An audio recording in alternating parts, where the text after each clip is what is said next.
میں گزارش کروں گا ہمارے شہر کانپور کی انتہائی معروف علمی شخصیت کل ہند اسلامک علمی اکیڈمی کے جنرل سیکریٹری جامع مسجد لال بنگلہ کے امام و خطیب حضرت مولانا خلیل احمد صاحب مظاہری سے کہ تشریف لائیں اور 2 سے 4 منٹ میں اپنے خیالات کا اظہار فرمائیں۔ السلام علیکم ورحمۃ اللہ وبرکاتہ۔ نحمدہ ونصلی علی رسولہ الکریم، اما بعد۔ معزز سامعین، بزرگوں اور دوستوں، اسٹیج پر تشریف فرما معزز علماء کرام، ان اکابر کی موجودگی میں کچھ کہنا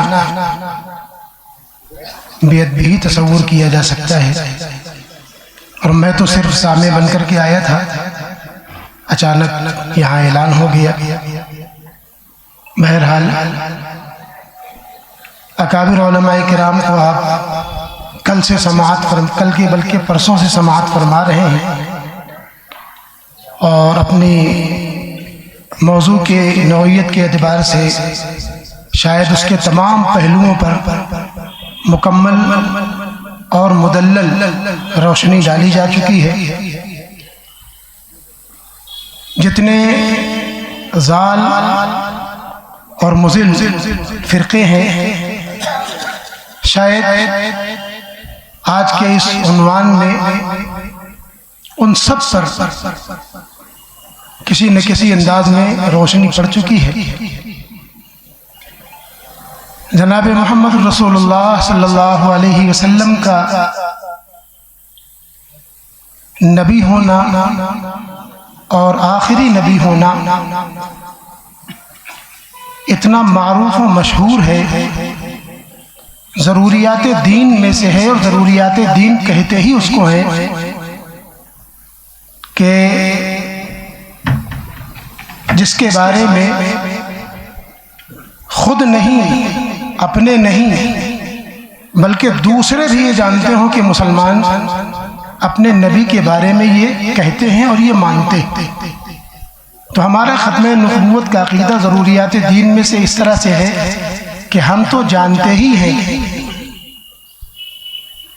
غیر بھی اس بات کو مانتے ہیں اور جانتے ہیں کہ مسلمانوں کا یہ عقیدہ ہے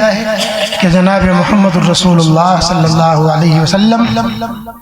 اللہ کے نبی ہیں اور آخری نبی ہیں، اور جناب محمد الرسول اللہ صلی اللہ علیہ وسلم کی اس ختم نبوت کو اللہ رب العزت نے اتنا پختہ فرما دیا کہ یہ بھی آپ کی ختم نبوت کا اعجاز ہے کہ آپ کے بعد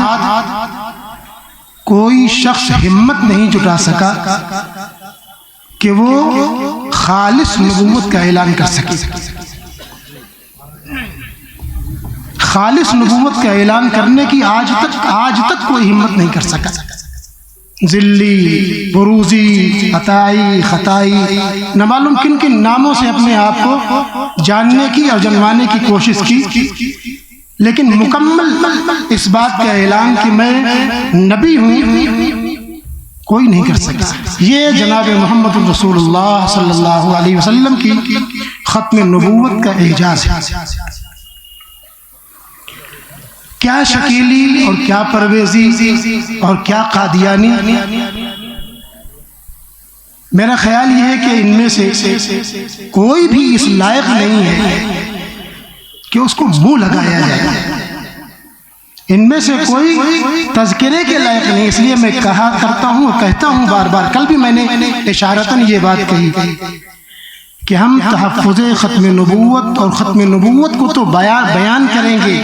اپنے بچوں کو بتائیں گے، لوگوں کو بتائیں گے، اپنی عوام کو بتائیں گے، لیکن ہم کسی غیرے کا اس عنوان سے نام بھی لینا پسند نہیں کریں گے۔ ہمارے ختم نبوت کے عقیدے کے بیان کرنے میں خود ہی ان کی تردید ہو جائے گی، اور وہ خود ہی اپنا منہ اپنا جیسا لے کر کے رہ جائے گا۔ اس لیے خاص طور سے سوشل میڈیا پر اگر آپ اس عقیدے کو عام کریں، خوب عام کریں، خوب پھیلائیں، لیکن اسی کے ساتھ ساتھ آپ کسی دوسرے کا پرچار نہ کریں، آپ اپنے صرف عقیدے کا پرچار کریں، اس میں دو طرح کے تحفظ آپ کو حاصل ہوں گے۔ ایک تو قانونی تحفظ بھی آپ کو حاصل رہے گا کہ کوئی، جیسا کہ ابھی کل کئی ایک واقعات علماء نے ذکر کیے کہ ہمارے خلاف مقدمے قائم ہو گئے، یہ ہو گیا۔ آپ جب صرف اپنے عقیدے کو بیان کریں گے تو قانونی تحفظ بھی آپ کو فراہم رہے گا، اور دوسرا کسی دوسرے کی پبلسٹی آپ کی زبان سے نہیں ہوگی، یہ تحفظ بھی آپ کو حاصل ہوگا۔ یہ میرا خیال ہے، ضروری نہیں ہے کہ اہل علم اس سے متفق ہوں اور سارا مجمع اس سے متفق ہو، لیکن میرا اپنا ماننا یہ ہے۔ جناب محمد الرسول اللہ صلی اللہ علیہ وسلم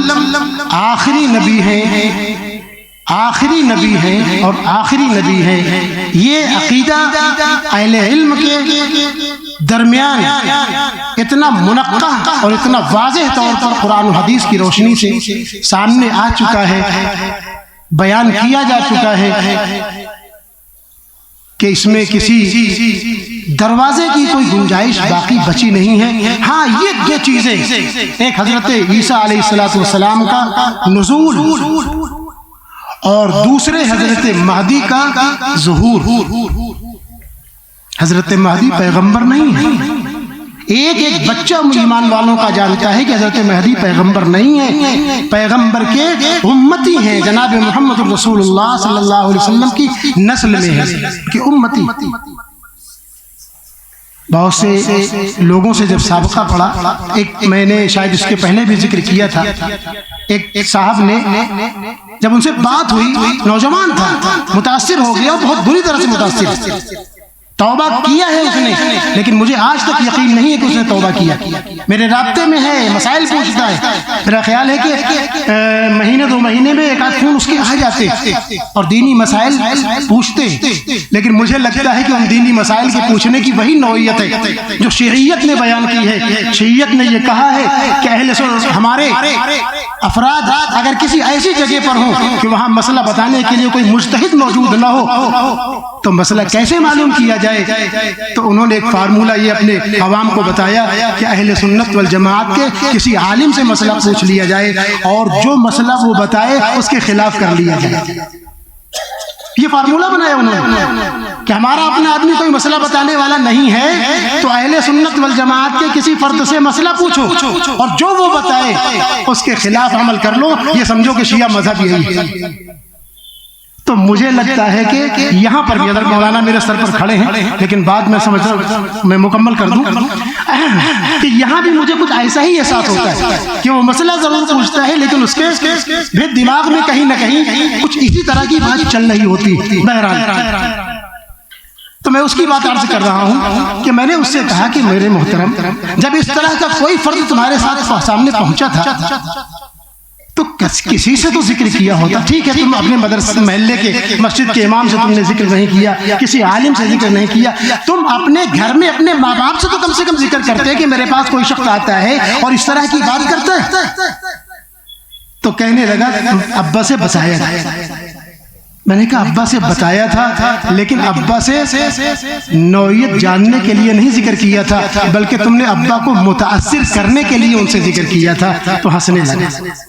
مطلب کیا؟ میں نے کہا اگر تم اس عقیدے کا ذکر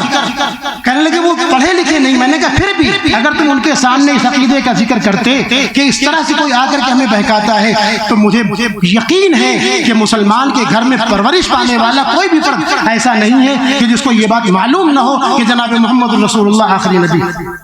اس لیے وہ تم کو بتاتے کہ تم گمراہی کی طرف جا رہے ہو، ان جن کو تم جاہل کہہ رہے ہو تم سے ان کو ہدایت مل جاتی ہے، صحیح راستہ مل جاتا ہے، لیکن تم نے جاننے کی نیت سے ذکر نہیں کیا، تم نے ان کو متاثر کرنے کے لیے کہ اب میں جس سے متاثر ہو گیا ہوں اپنے باپ کو بھی لے آؤں اسی سمت میں اور اپنی ماں کو بھی لے آؤں، تم نے اس لیے ذکر کیا ہے۔ بہرحال یہ طویل داستان ہے لیکن شاید اسی ضمن میں کچھ باتیں مفید آ گئی ہوں۔ اللہ تعالی عمل کی توفیق عطا فرمائے مجھے بھی اور آپ کو۔